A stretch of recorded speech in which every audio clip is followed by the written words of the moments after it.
नमस्कार विद्यार्थी मित्रांनो, पुन्हा एकदा स्वागत करतो आपल्या सर्वांचं आरके एज्युकेशन या ऑनलाईन लर्निंग प्लॅटफॉर्मवर. मित्रांनो, आपण तर्क व अनुमान हे प्रकरण पाहत आहोत. तर तर्क व अनुमान मध्ये 3 स्टेटमेंट असताना किती कन्क्लुजन येऊ शकतात ते सर्व कन्क्लुजन आपण आपल्या व्हिडिओमध्ये पाहत आहोत. परंतु एक्झाम मध्ये तुम्हाला सर्व कन्क्लुजन काढायची गरज पडणार नाही. ज्या वेळेस तुमच्याजवळ क्वेश्चन असेल त्या क्वेश्चनला कसं शॉर्ट आउट करायचं ते आपण व्यवस्थित समजून घेणार आहेत.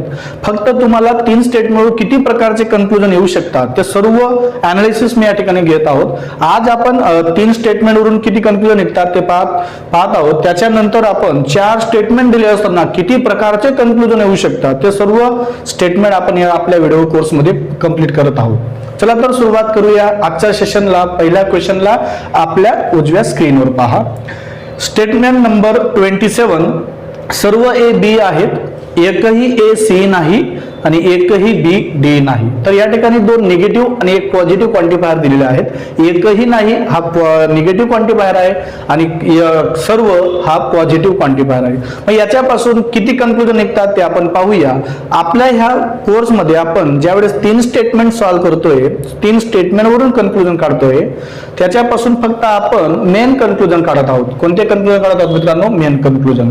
आणि कारण तुम्हाला सर्वांना माहिती आहे की इमिडिएट कन्क्लुजन हे सिंगल स्टेटमेंट वरून निघतात आणि तुमचे ते 4 रूल जर पाठ असले तर सिंगल स्टेटमेंट वरून तुम्ही इमिडिएट कन्क्लुजन काढू शकतात. सर्वपासून काही मिळते, काही हा रिव्हर्स रीड करू शकतो. एकही नाही पासून काही नाही हे उपसर्ग मिळतं. जसं काही रिव्हर्स होतो तसा एकही नाही हा रिव्हर्स रीड केला जातो. बस एवढेच 4 रूल तुम्हाला या ठिकाणी लक्षात ठेवायचे आहेत. ज्यावेळेस आपण मेन कन्क्लुजन काढतो, मेन कन्क्लुजन काढत असताना तुम्हाला ते रूल सुद्धा पाठ असणं आवश्यक आहे. की क्रॉसचा टेबल देखील पाठ असणं आवश्यक आहे. जर हे एकत्र रूल तुम्ही अप्लाय करतात त्यावेळेस मेन कन्क्लुजन निघते मित्रांनो. तर आपण आपल्या ह्या 3 स्टेटमेंटवरून मेन कन्क्लुजन या ठिकाणी आपण काढत आहोत. चला तर सुरुवात करूया. सर्व ए बी आहेत. सर्व ए बी आहे. सर्व ए बी आहे. ओके. एकही ए सी नाही. या ठिकाणी पहा, एकही ए सी नाही, एकही ए सी नाही. त्याच्यानंतर एकही बी डी नाही, एकही बी डी नाही. ठीक आहे. तर आपल्याजवळ 3 स्टेटमेंट दिलेले आहेत. तर व्यवस्थित समजून घ्या की याच्यापासून किती कन्क्लुजन निघतील.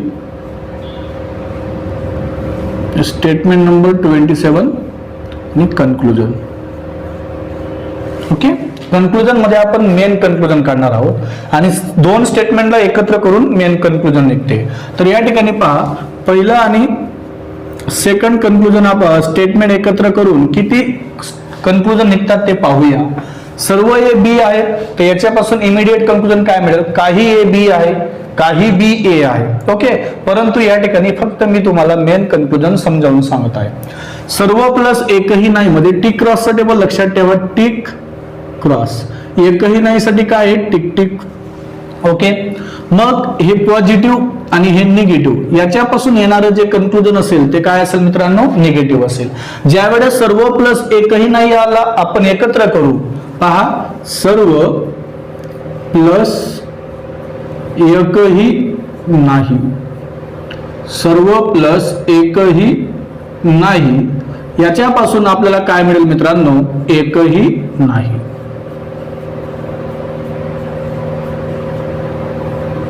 सर्व प्लस एकही नाही पासून काय मिळेल? एकही नाही. आणि एकही नाहीला आपण काय करू शकतो? रिव्हर्स रीड करू शकतो.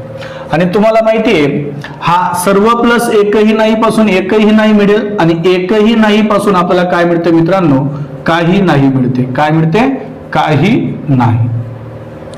एकही नाही पासून आपल्याला काय मिळेल? काही नाही. ठीक आहे. तर या ठिकाणी व्यवस्थित समजून घ्या. सर्व प्लस एकही नाही, तर यापासून आपल्याला मिळालं मित्रांनो एकही बी सी नाही, एकही बी सी नाही. तर या ठिकाणी पहा, एकही बी सी नाही. एकही साठी काय असतो? Tick tick. परंतु बी आणि सी मध्ये कोणाला क्रॉस मिळालेला आहे? तर बी ला क्रॉस मिळालेला आहे. मग बी ला जर क्रॉस मिळाला असेल तर हे जे कन्क्लुजन या ठिकाणी मिळालं मित्रांनो तर हे योग्य नसेल. का योग्य नसेल? जर दोन स्टेटमेंट आपण एकत्र करत आहोत त्याच्यापासून मेन कन्क्लुजन मिळत आहोत तर ज्याला क्रॉस मिळाला त्यालाच कन्क्लुजन मध्ये क्रॉस यायला हवा. म्हणजे एकही नाही साठी टिक टिक हा टिक क्रॉसचा टेबल आहे आणि बी ला जर क्रॉस मिळाला तर याही ठिकाणी बी ला क्रॉस मिळालेला नाही. ओके, एकही नाही पासून आपल्याला काय मिळतो? काही नाही. आणि दुसरी गोष्ट एक सांगतो तुम्हाला, एकही नाहीला आपण काय करू शकतो? रिव्हर्स रीड करू शकतो. म्हणजेच एकही सी बी नाही ही देखील या ठिकाणी टिकटिक आहे, परंतु हे दोघेही कन्क्लुजन या ठिकाणी मिळणार नाही. परंतु मित्रांनो एकही नाही या उपसर्गापासून आपल्याला कोणते उपसर्ग मिळते? काही नाही. म्हणजे याच्यापासून जर विचार केला तर काही बी सी नाही, काही बी सी नाही, परंतु काही साठी टिक क्रॉस टेबल काय आहे? Cross tick. आणि बी ला त्या ठिकाणी काय मिळालेला आहे? तर क्रॉस मिळालेला आहे. तर या कन्क्लुजन मध्ये बी ला देखील क्रॉस मिळालेला आहे. तुम्ही याला जरी एकही नाही पासून काही नाही असं म्हटलं तर इकडे काही सी बी नाही, राईट. परंतु जर या चला लिहून घेतो म्हणजे जेणेकरून तुम्हाला व्यवस्थित समजेल. काही सी बी नाही. ओके मित्रांनो, परंतु काही नाही साठी काय आहे? Cross tick. परंतु बी ला या ठिकाणी काय मिळाला? टिक मिळाला. तर बी ला काय आला होता? क्रॉस. म्हणजे एही कन्क्लुजन तुमचं चालणार नाही आणि पहिलं दुसरं देखील कन्क्लुजन चालणार नाही. तर पहिलं आणि दुसऱ्या स्टेटमेंट पासून फक्त आपल्याला एकच कन्क्लुजन या ठिकाणी मिळालेलं आहे. ते कोणतं? तर काही बी सी नाही. काय मित्रांनो? काही बी सी नाही. सर्व प्लस एकही नाहीला एकत्र केल्यावर आपल्याला काही नाही हे उपसर्ग मिळाले, परंतु एकच कन्क्लुजन त्या ठिकाणी मिळाले आहे, तर काही बी सी नाही. Is that clear? इथपर्यंत सर्वांना समजलं असेल. मग मित्रांनो याला आणि दुसरा आणि तिसऱ्याला जर एकत्र करायचा प्रयत्न केला, दुसरा आणि तिसऱ्याला जर एकत्र करायचा प्रयत्न केला तर याच्यामध्ये एकही कॉमन नाही. एकही कॉमन नाही. जर एकही त्याच्यामध्ये कॉमन नाही तर त्याच्यापासून एकही कन्क्लुजन मिळणार नाही. मग काय करावं लागेल अशा वेळेस? आता फर्स्ट आणि थर्ड एकत्र करूया. फर्स्ट आणि थर्ड एकत्र केल्यावर पहा, सर्व प्लस एकही नाही मध्ये बी हा कॉमन आहे. काय मित्रांनो? बी हा काय आहे? कॉमन आहे. आणि बी ला त्या ठिकाणी दोघी ठिकाणी क्रॉस मिळालेला नाहीये. मग ज्या वेळेस दोन उपसर्ग आपण एकत्र करू त्याच्यापासून जे कन्क्लुजन मिळेल ते काय क्वांटिफायर मिळू शकतं? पहा, सर्व प्लस एकही नाही, सर्व प्लस एकही नाही, याच्यापासून आपल्याला काय मिळेल? एकही नाही. म्हणजे असं म्हणू शकतो आपण एकही ए डी नाही, एकही ए डी नाही. ओके, एकही नाहीला आपण काय करू शकतो? रिव्हर्स रीड करू शकतो. म्हणजेच एकही डी ए नाही, एकही डी ए नाही. तर या ठिकाणी व्यवस्थित समजून घ्या, ए आणि डी ला त्या ठिकाणी कुठेही क्रॉस मिळालेला नाहीये. पहा, ए ला क्रॉस आहे का? नाही. इकडे भेटला नाही भेटला काही घेणं देणं नाही. इकडे डी ला क्रॉस आहे का? नाही. तर इकडे डी ला किंवा क्रॉस मिळाला किंवा ए ला क्रॉस मिळाला काही घेणं देणं नाही. परंतु या ठिकाणी जर क्रॉस मिळाला असता तर या ठिकाणी त्याला क्रॉस यायलाच पाहिजे, तरच ते कन्क्लुजन आपण या ठिकाणी ग्राह्य धरू शकतो. ओके, तर याच्यापासून तुम्ही टिक क्रॉसचा टेबल लिहिला आणि लिहिला काहीच फरक पडणार नाही. का? कारण ए आणि डी मध्ये कोणालाही क्रॉस मिळालेला नाही. तर एकही नाही पासून काय मिळतो? काही नाही. म्हणजे मी याला असं लिहू शकतो, काही ए डी नाही, काही ए डी नाही. आणि या एकही नाही पासून काय लिहू शकतो? काही डी ए नाही, काही डी ए नाही.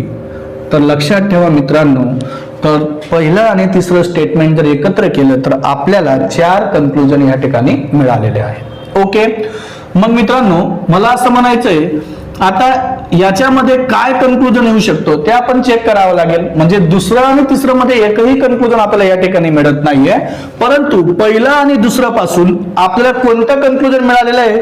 तर पहिलं आणि दुसरं पासून फक्त एकमेव कन्क्लुजन आपल्याला या ठिकाणी मिळालेलं आहे. Yes or no? काही बी सी नाही.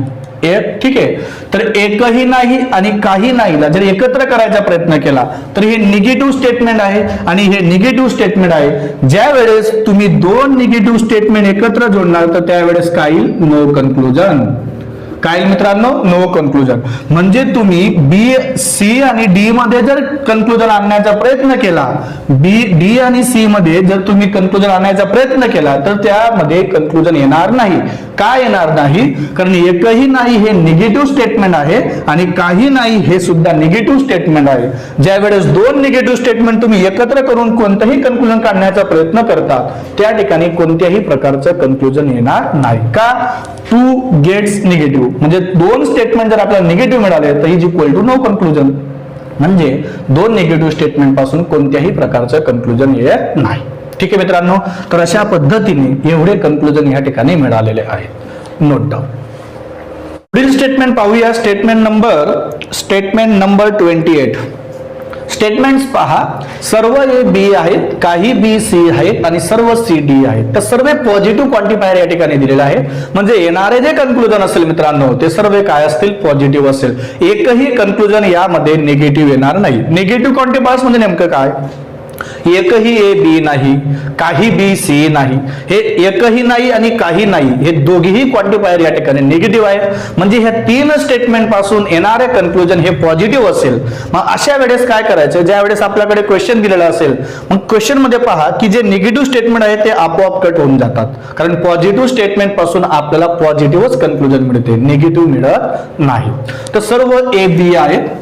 आपण विदाऊट व्हेन डायग्राम या ठिकाणी सॉल्व्ह करत आहोत. तर सर्वांनी लक्षात घ्या, सर्व ए बी आहेत, सर्व ए बी आहेत. ओके. काही बी सी आहेत या ठिकाणी घेतलं मित्रांनो, काही बी सी आहेत. ओके. काहीसाठी क्रॉस क्रॉस, सर्वसाठी टिक क्रॉस. ओके. सर्व सी डी आहेत. तर या ठिकाणी पहा सर्व सी डी आहेत, सर्वसाठी टिक क्रॉस. तीन स्टेटमेंट या ठिकाणी आपल्याला दिलेले आहेत.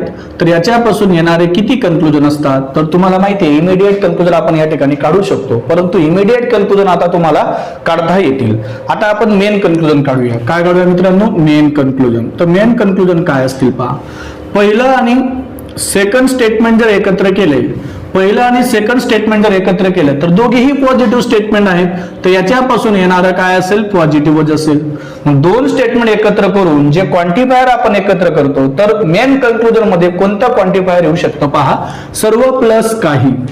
या ठिकाणी पहा, सर्व प्लस काहीला जर आपण एकत्र जोडले तर त्यापासून काय मिळेल? काही मिळेल. काय मिळेल मित्रांनो? काही.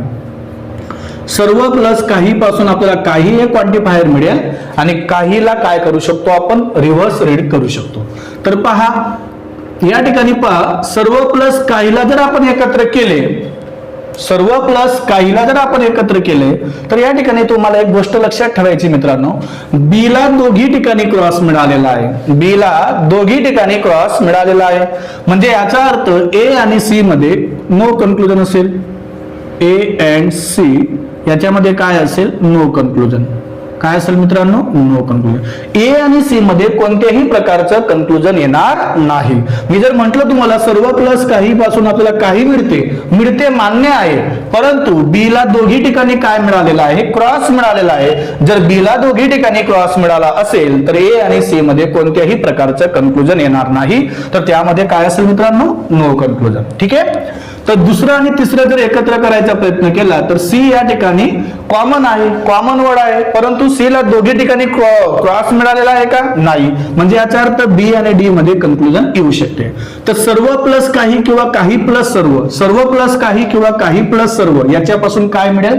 काही मिळेल. मग लक्षात ठेवा, सेकंड अँड थर्ड एकत्र केले तर आपल्याला कोणतं कन्क्लुजन मिळते? पहा, सर्व प्लस काही किंवा काही प्लस सर्व. तर याच्यापासून आपल्याला कोणतं उपसर्ग मिळते? काही.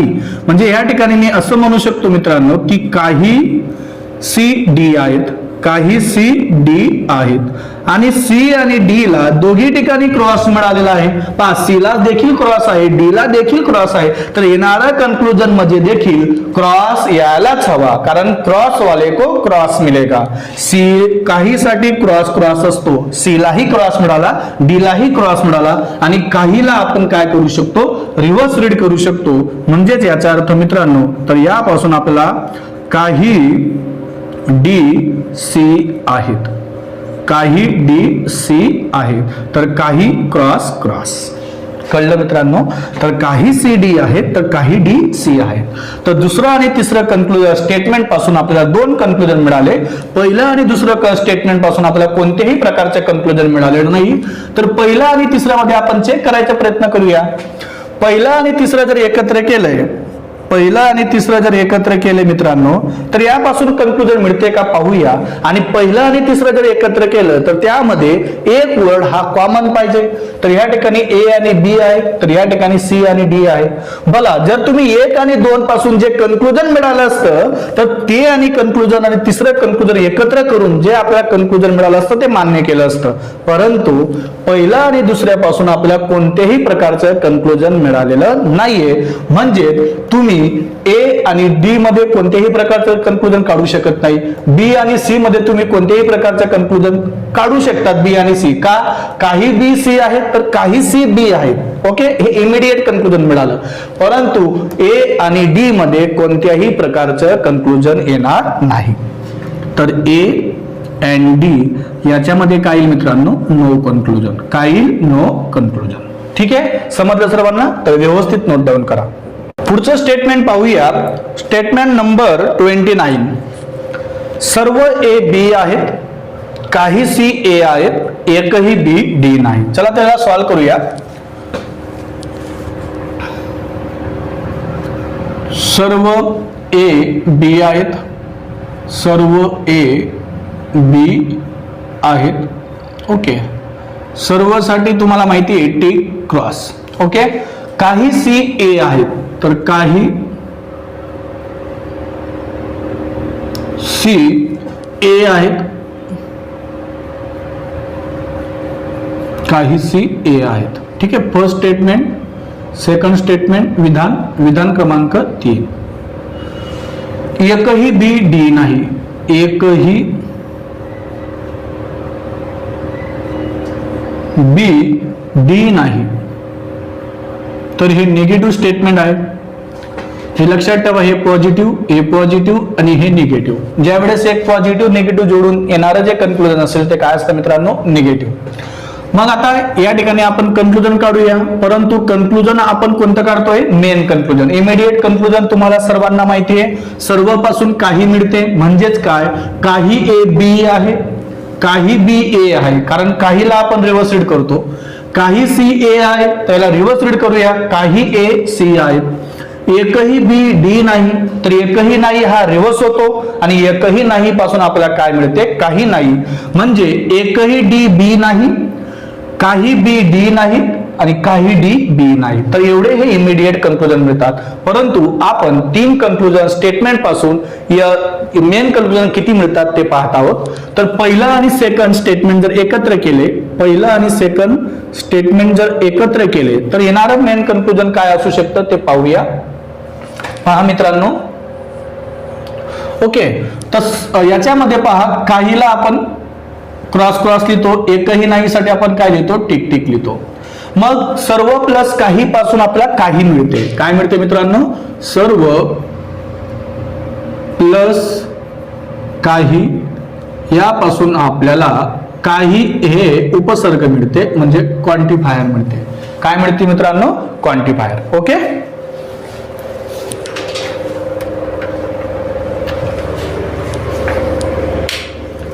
तर पहा, सर्व प्लस काही पासून आपल्याला काही हे क्वांटिफायर मिळते, आणि ए ह्या सेम झोन मध्ये आहे. तर सर्व प्लस काही पासून आपल्याला काय मिळेल, काही.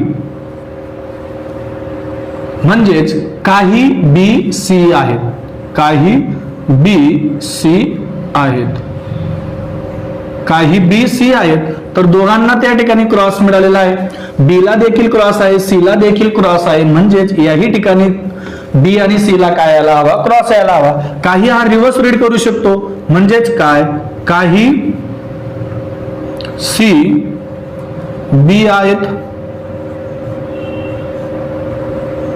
ठीक आहे, क्रॉस क्रॉस. ओके, पहिला आणि सेकंड एकत्र केल्यावर आपल्याला दोन कन्क्लुजन या ठिकाणी मिळाले, काही बी सी आहे तर काही सी बी आहे. सेकंड अँड थर्ड एकत्र करूया. ओके, मग याच्यामध्ये कॉमन काय आहे, तर सी आणि इकडे ए आहे, इकडे बी आणि डी आहे, म्हणजे काही प्लस एकही नाही. याला जर आपण एकत्र केलं तर कोणत्याही प्रकारचं कन्क्लुजन मिळणार नाही. का, कारण या दोघांमध्ये मित्रांनो एकही कॉमन नाही, एकही वर्ड कॉमन नाही. मग पहिलं आणि तिसरं जर एकत्र केलं तर पहा, पहिलं आणि तिसरं स्टेटमेंट जर एकत्र केले तर किती कन्क्लुजन मिळतात, तर याच्यामध्ये सर्वात अगोदर तुम्हाला बी हा कॉमन आहे. ओके, बी जर कॉमन असेल परंतु दोघांमध्ये क्रॉस मिळाला आहे का, अजिबात नाही, म्हणजे सर्व प्लस एकही नाही. तर लक्षात ठेवा, सर्व प्लस एकही नाही, याच्यापासून आपल्याला काय मिळते, एकही नाही. काय मिळते मित्रांनो, एकही नाही. आणि एकही नाही पासून आपल्याला काय मिळते, काही नाही हे मिळते. हे लक्षात ठेवा, काही नाही. ओके, आणि काही नाहीला आपण काय करू शकतो, रिव्हर्स रीड करू शकतो. तर पहा, म्हणजेच बी बी जर सेम आहे तर सर्व प्लस एकही नाही पासून काय मिळेल, एकही ए डी नाही, एकही ए डी नाही. आणि एकही नाहीला काय करू शकतो, रिव्हर्स रीड करू शकतो. म्हणजेच काय मित्रांनो, तर एकही डी ए नाही, एकही डी ए नाही. आणि एकही नाही पासून काय मिळते मित्रांनो, काही नाही. म्हणजेच काय हो, तर काही ए डी नाही. आणि ह्या एकही नाही पासून काय मिळेल, काही डी ए नाही. ठीक आहे, तर एवढेच कन्क्लुजन तुम्हाला या ठिकाणी मिळतील. आणि ए आणि डी मध्ये क्रॉस आहे का, तर पहा, ए आणि डी मध्ये कोणालाही क्रॉस मिळालेला नाहीये, म्हणजे इकडे क्रॉस आला किंवा नाही आला तर काहीच फरक पडणार नाहीये. म्हणजे सर्व स्टेटमेंट हे कन्क्लुजन या ठिकाणी येऊ शकतात. ओके, मग मला सांगा, बी आणि सी मध्ये तुम्हाला कन्क्लुजन मिळाले, ए आणि डी मध्ये कन्क्लुजन मिळाले. आता पहा, मला सांगा, याच्यापासून जर दोघी एकत्र केले तर सर्व प्लस काही पासून हा मिळाला, तर काही आणि एकही नाही जर एकत्र केला तर लक्षात ठेवा, याच्यामध्ये तुम्हाला एकही कन्क्लुजन मिळणार नाही. पहा काय, सम आणि नो. तर लक्षात ठेवा, मला सांगा, पहिल्या आणि दुसऱ्यापासून आपल्याला हे स्टेटमेंट मिळाले, तर काय, हे काही बी सी आहेत. ओके, मग काही आणि एकही नाहीला एकत्र करायचे, काही आणि एकही नाहीला एकत्र करायचे. म्हणजेच काय, पहा, काही अधिक एकही नाही, याला जर आपण एकत्र केले तर येणारं स्टेटमेंट हे निगेटिव्ह असेल, कारण काही पॉझिटिव्ह आहे आणि हा निगेटिव्ह आहे. येणारं जे असेल, काही प्लस एकही नाही, याच्यापासून मिळते मित्रांनो आपल्याला एकही नाही. काय मिळते, एकही नाही. हा रिव्हर्स होतो आणि एकही नाही पासून काय मिळेल, काही नाही. काय मिळेल मित्रांनो, काही नाही. म्हणजे या ठिकाणी मला सांगायचं काय ते व्यवस्थित समजून घ्या. पहिलं आणि दुसऱ्या स्टेटमेंट पासून आपल्याला जे कन्क्लुजन मिळाले ते स्टेटमेंट आणि एकही नाही हे स्टेटमेंट एकत्र करायचं आहे. पहा, पहिलं जर विचार केला तर या ठिकाणी पहा, हे दोन स्टेटमेंट पहा, याच्यामध्ये कॉमन काय आहे मित्रांनो, बी कॉमन आहे, तर बी ला दोघी ठिकाणी क्रॉस मिळालेला आहे का, नाही. म्हणजे काही प्लस एकही नाहीला एकत्र केलं, काही प्लस एकही नाहीला एकत्र केलं तर काय मिळालं, एकही नाही मिळालं. म्हणजेच काय, सुरुवातीला आपल्याला हे मिळालेलं आहे, तर एकही असं म्हणू शकतो या ठिकाणी मित्रांनो मी, एकही सी डी नाही, एकही सी डी नाही, एकही सी डी नाही. तर एकहीला रिव्हर्स रीड करू शकतो, एकही डी सी नाही. ओके, आणि याच्यापासून आपल्याला काय मिळेल मित्रांनो, काही सी. पा, लक्षात ठेवा, या एकही नाही पासून काय मिळेल, काही सी डी नाही, काही सी डी नाही आणि काही डी सी नाही, काही डी सी नाही. परंतु या ठिकाणी आता एक गोष्ट लक्षात ठेवा की क्रॉस कोणाला मिळालेला आहे. तर मला सांगा, हा काही आणि एकही नाही मध्ये बी जर सेम असेल तर क्रॉस कोणाला मिळाला आहे, सी ला मिळालेला आहे. आपल्या जवळ 2 आणि हे 2 4 कन्क्लुजन आपल्याला मिळालेलं आहे, परंतु याच्यामध्ये सी ला क्रॉस यायलाच पाहिजे. तर एकही नाही साठी काय असतो, टिक टिक टिक टिक, बरोबर. म्हणजे पहिले जे 2 आपल्याला मिळाले मित्रांनो, एकही सी डी नाही तर एकही डी सी नाही, तर हे 2 स्टेटमेंट येणार नाही. काय येणार नाही तर लक्षात ठेवा, सी ला या ठिकाणी क्रॉस मिळालेला आहे, तर परंतु या दोघी कन्क्लुजन मध्ये सी ला क्रॉस मिळालेला नाही. मग याच्यामध्ये सी ला क्रॉस ज्याला मिळेल ते कन्क्लुजन या ठिकाणी येऊ शकतं. तर काही नाही साठी काय असतो, क्रॉस टिक क्रॉस टिक. तर मला सांगा, सी ला क्रॉस मिळाला आहे म्हणजे याचा अर्थ या ठिकाणी सी ला क्रॉस मिळालेला नाहीये. म्हणजे सी आणि डी मध्ये जर कन्क्लुजन येऊ शकतं तर ते कोणतं येऊ शकेल मित्रांनो, तर काही सी डी नाही, काही सी डी नाही. हा पॉइंट या ठिकाणी लक्षात ठेवा. म्हणजे ज्या वेळेस मी काही नाही जर जोडले तर त्या ठिकाणी ज्या वेळेस मी कन्क्लुजन काढेल, क्वेश्चन सॉल्व्ह करेल, त्यावेळेस टिक क्रॉसचा टेबल अगोदर लिहून घेईल आणि क्रॉस कोणाला मिळाला आहे ते आपण त्या ठिकाणी चेक करायचा प्रयत्न करूया मित्रांनो. समजलं? तर अशा पद्धतीने तुम्हाला एवढे कन्क्लुजन या ठिकाणी मिळू शकतात. समजलं मित्रांनो? चला तर आज आपण या ठिकाणी थांबूया. तोपर्यंत धन्यवाद. बाय.